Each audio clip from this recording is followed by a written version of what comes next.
নমস্কার বন্ধুরা, ইয়োর কিচেনে আপনাদের সবাইকে স্বাগত। আজ আমি করে দেখাবো চিংড়ি মাছ দিয়ে চাল কুমড়োর ঘন্ট। তবে চলুন দেখে নেওয়া যাক আজকের রেসিপি। প্রথমে কিছুটা চিংড়ি মাছ ভালো করে ধুয়ে পরিষ্কার করে নিয়েছি। এবার এর মধ্যে দিলাম নুন আর দিয়ে দিলাম হলুদ। এবার মাছগুলোকে ভালো করে নুন হলুদ দিয়ে মেখে আমি অন্তত 15 মিনিট এটাকে রেখে দেবো।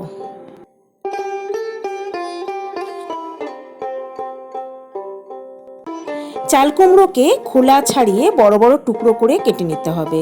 তারপর সেই টুকরোগুলোকে আগে জল দিয়ে একবার ধুয়ে নিতে হবে, তারপর এরকম ঝিরিঝিরি করে কেটে নিতে হবে। মিক্সার গ্রাইন্ডারের মধ্যে নিয়ে নিলাম নারকেল কোড়া। নারকেল কোড়াটাকেও আমি খুব মিহি পেস্ট করব না, একবার শুধু ঘুরিয়ে নিলেই হবে। কড়াতে দিয়ে দিলাম সর্ষের তেল।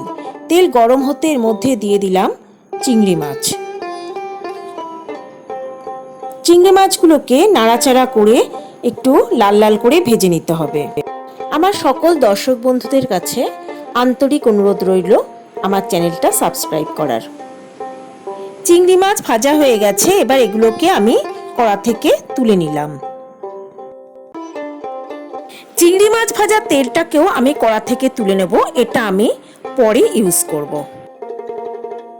ওই কড়ার মধ্যে আবার দিয়ে দিলাম আরও একটু তেল, আর দিয়ে দিলাম দুটো তেজপাতা আর দুটো শুকনো লঙ্কা। তেজপাতা আর শুকনো লঙ্কাটাকে একটু নাড়াচাড়া করে নিলাম। এবার এর মধ্যে দিয়ে দিলাম আমি সাদা জিরে, গোটা সাদা জিরে। এবার সবগুলোকে একটু নাড়াচাড়া করে তার মধ্যে দিয়ে দিলাম কুচিয়ে রাখা চাল কুমড়ো, আর দিলাম একটু হলুদ গুঁড়ো আর নুন। গ্যাসের ফ্লেম লো করে দিয়ে এবার চাল কুমড়োটাকে ভালো করে একটু নেড়ে নিতে হবে।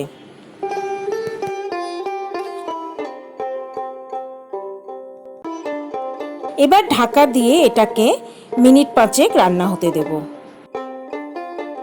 ফিরে এলাম 5 মিনিট পর। ঢাকনা খুলে এবার এটাকে একটু নেড়ে দিতে হবে। অনেকটাই জল বেরিয়েছে।